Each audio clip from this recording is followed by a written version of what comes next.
Hey guys, what is up? Owen here, and I have a review for you today, and it is for Cataclysm, the Ultimate Last Stand. Now, this is the Jumbo Omnibus that I got a while ago. Very huge. It's about 20 issues long. Uh, collecting. Let's just focus in here. Collecting hunger issues 1 to 4.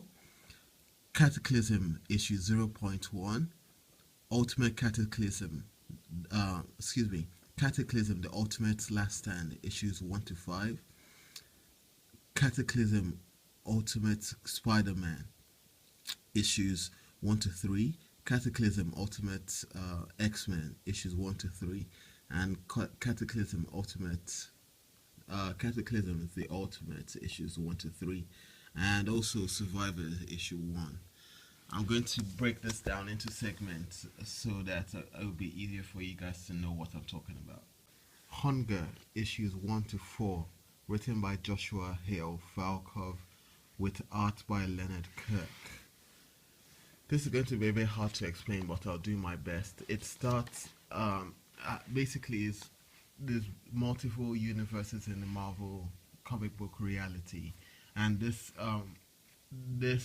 hunger primarily takes place regarding the events of the mainstream universe, which is known as the 616, and the Ultimate Universe. So the mainstream universe is primarily what they use in the movies.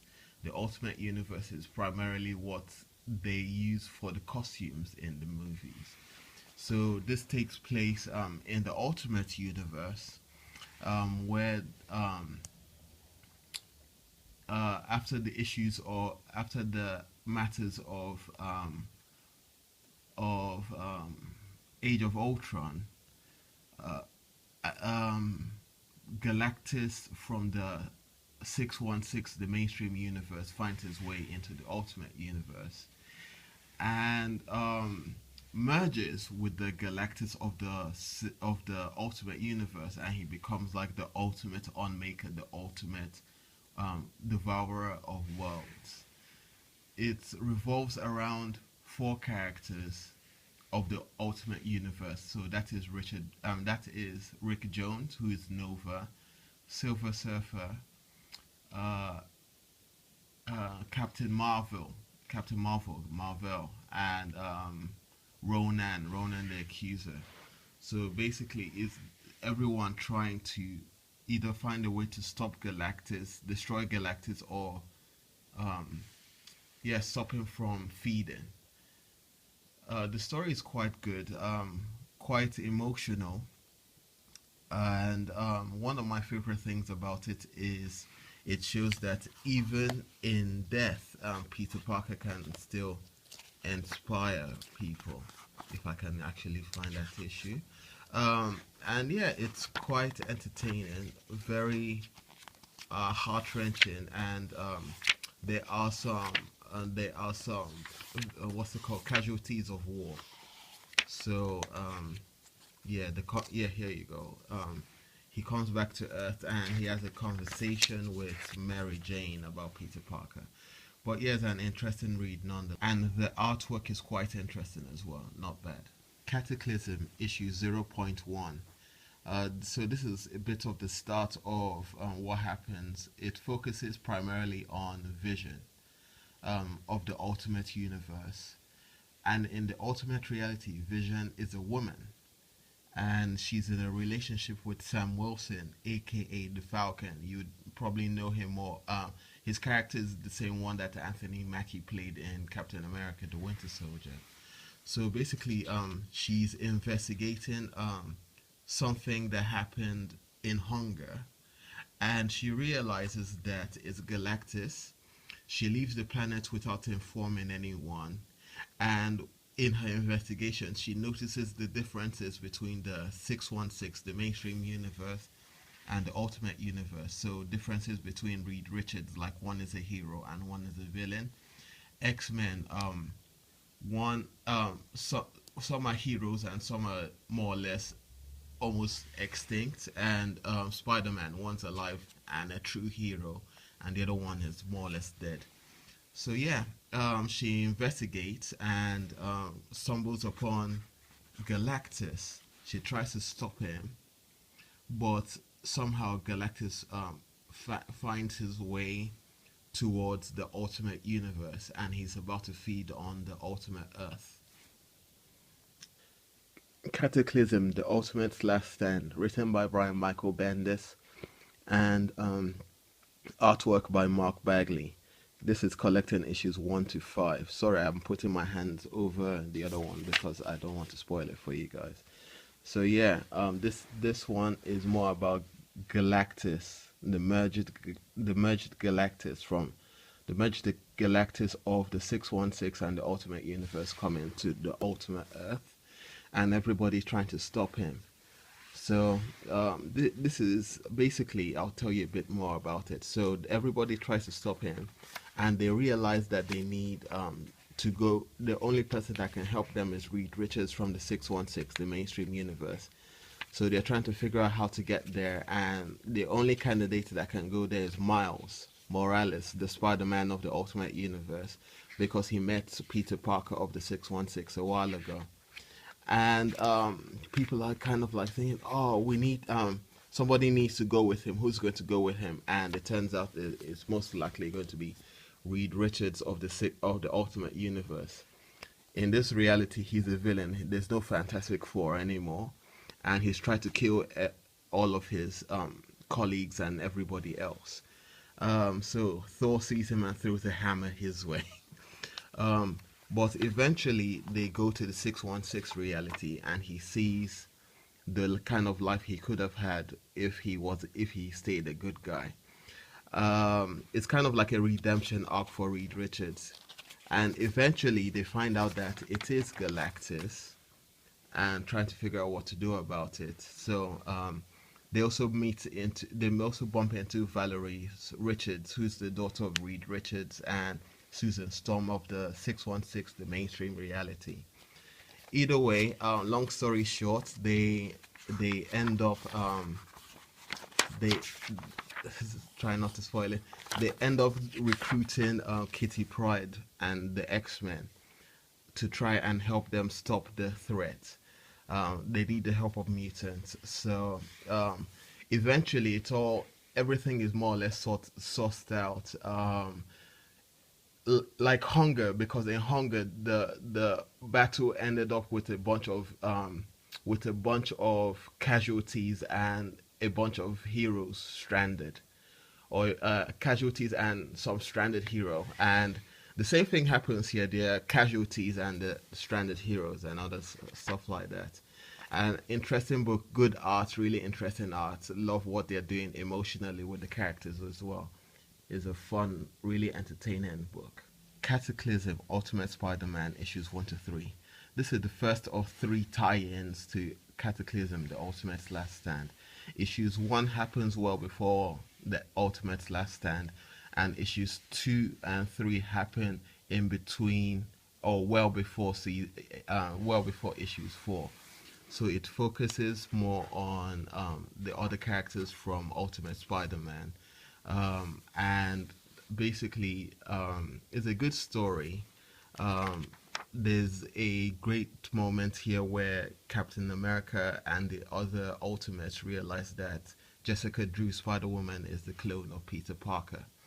Another great moment is Bombshell trying to speak to her parole officer because she's never been encouraged to be a superhero before, and she likes the idea of being a superhero. Another great moment is a bunch of police officers welcoming back Spider-Man into being a superhero because he's been gone for a year. It's really good, really heartwarming. And the way the team works out, so like Cloak and Dagger. In fact, Cloak and Dagger also have an emotional moment in the book as well, but they end up teaming together. So the way they work is just fantastic. They work together. It's like a great unit. And there's another fantastic moment between Jessica Drew, Spider-Woman, and Miles Morales, Spider-Man. It involves Spider-Man's mask is really touching as well. And they also touch on the Ultimatum wave as well. So yes, it really is one of my favorite ones. It's written by Brian Michael Bendis and the artwork is by David Marquez. Cataclysm Ultimate issues 1, 2, 3, written by Joshua Hell Falkov and artwork by Carmen Domenico. Forgive me for mispronouncing it. Another tie-in piece. This one takes place in Europe, so they're far away from the Galactus invasion.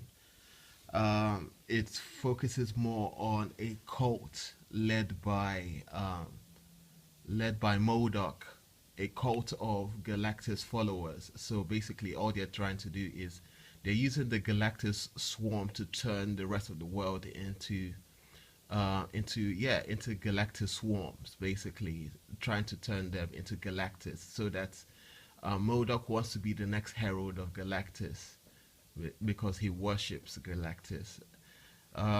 So this one more or less takes place right after Cataclysm 0.1. It focuses more on Danny Ketch, who is Ghost Rider in the 616 reality as well. And it's more about Nick Fury and his Howling Commandos. So yeah, let me just show you who those members of the Howling Commandos are. Stature, Danny Ketch, Abigail Brand, Dum Dum Dugan, The Punisher, Hercules, and what's his name, Emil Blonsky. So yeah, it's quite entertaining. I don't really like I don't enjoy it as much as the other books because this one is very action heavy. I prefer more character driven stuff. And the artwork kind of feels like the color is overpowering the pencil work as well. Nonetheless, it's a entertaining read and yeah, not bad. One of my other favorite things as well is the character of Hercules. He's just amazing in it. But some things in it kind of feel out of place though. Cataclysm Ultimate X-Men issues 1 to 3, written by Joshua Hill Falkov and art by Alvaro Martinez. The story takes place after the issues that happened over in Tien. So Storm has taken a bunch of her team members, other X-Men, to find one of her companions or one of the other X-Men. Blink, that is, I think it's Blink. I might be wrong, but yeah. Basically, what happens is they get to the world, and they end up just seeing this huge ass version of Galactus. And all of a sudden the team are transported to another reality, and basically a reality with where the Galactus swarms are most. So basically it's a struggle for survival.